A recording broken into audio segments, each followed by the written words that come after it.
think the next thing that you started discussing with some of the general managers was the process they were going through, and I know you had some challenges there as well. Well, yes, of course, to get people off the blanket order process, which for them was very convenient, we had to show that the processes we could supply were better, more efficient, quicker, and for overall benefit of them and the trust.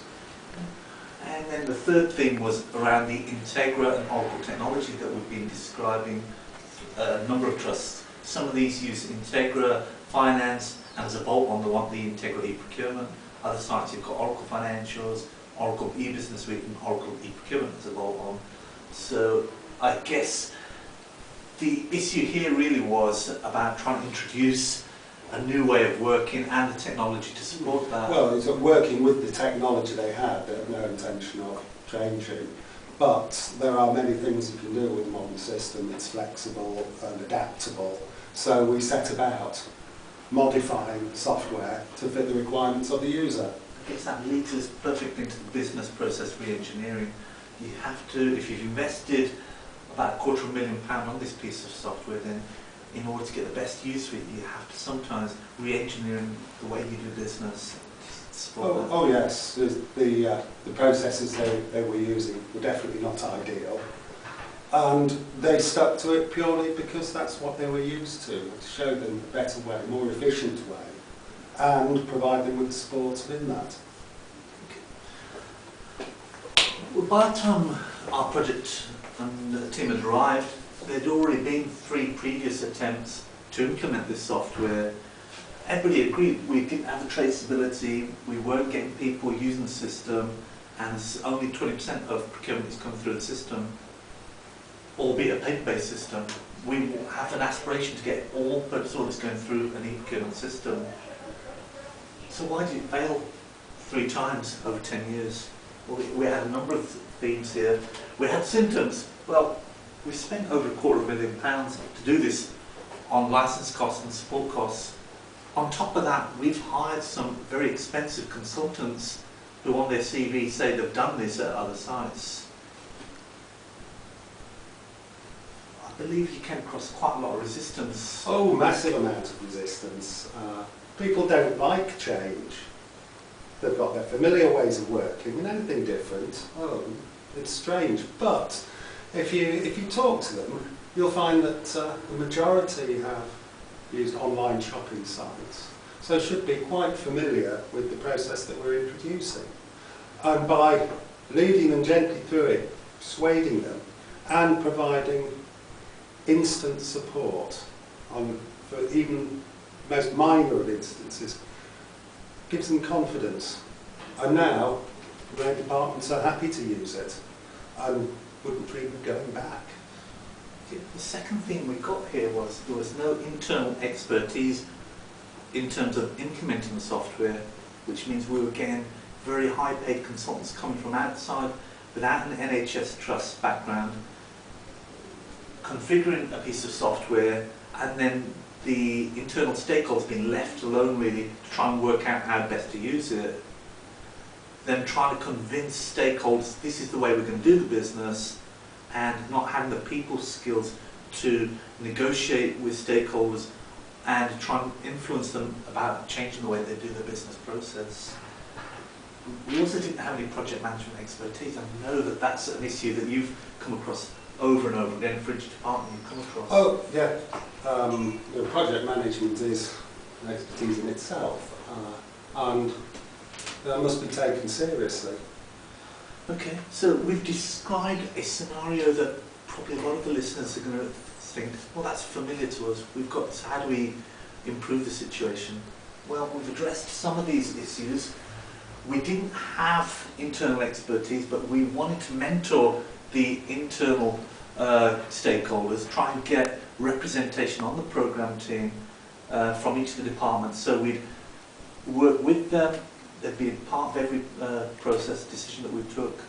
So we formed a program team involving people from within the trust. We also brought in expertise that are around the table here this morning. We've got expertise from procurement, from software side, project management, business process re-engineering, and we formed a cohesive team. Everybody around here either knew the software or were quickly trained up alongside members of the trust so we could work together. We weren't going to leave anybody behind. And we worked together with people from the trust to re-engineer the way they do the business process to get the best out of the software, which is where Charles really was highly influential in changing the way they looked at things. So in terms of the traceability and getting people to use the software, the first report that Charles created was a requisition raised. So can you talk to me about Well, that? it's a fairly simple one. Not quite the first I raised, but the previous ones were for my own use. It's simply showing how much the system is being used.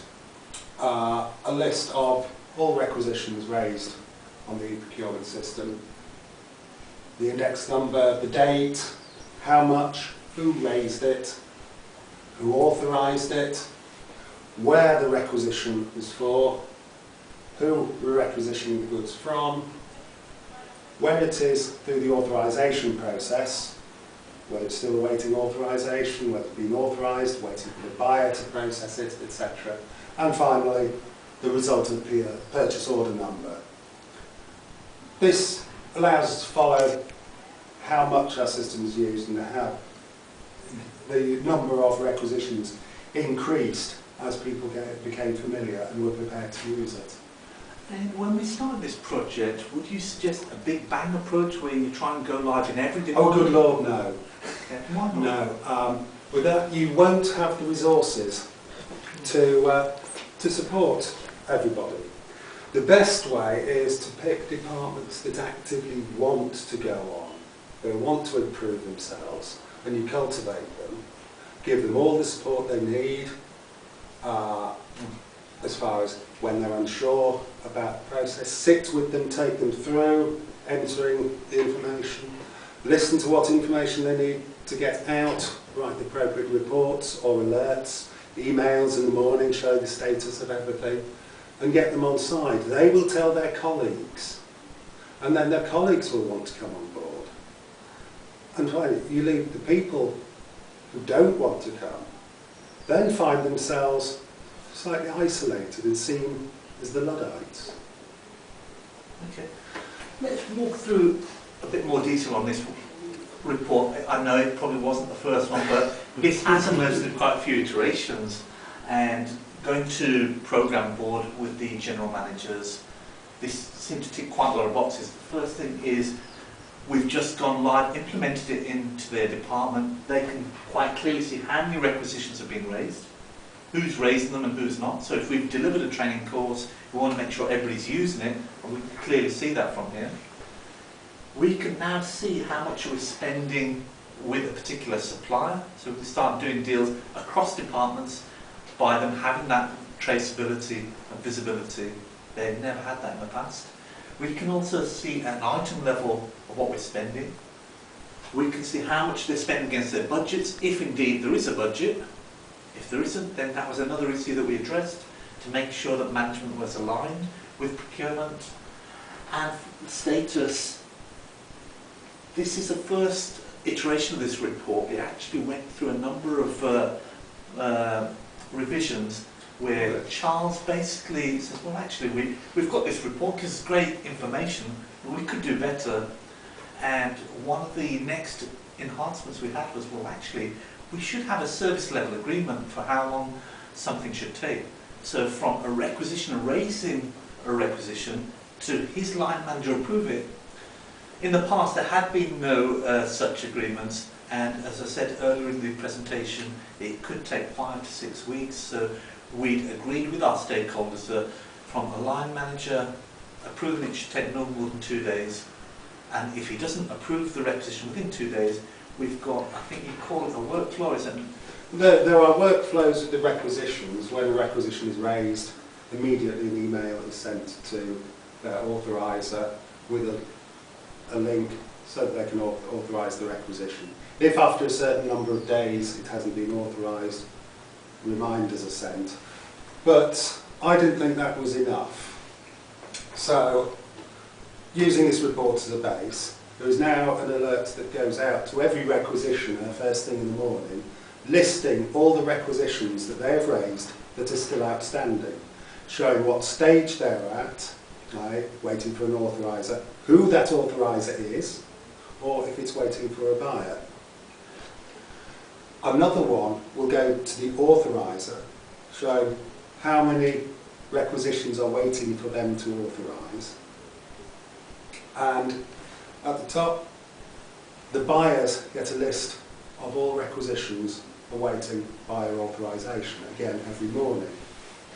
Urgent requisitions, then there are additional ones where immediately an email goes to the buyer. We'll hear about all of these in more greater detail on future slides, but the key thing here really is we turned a system where people were working 5 days a week to one that's working 24/7 now.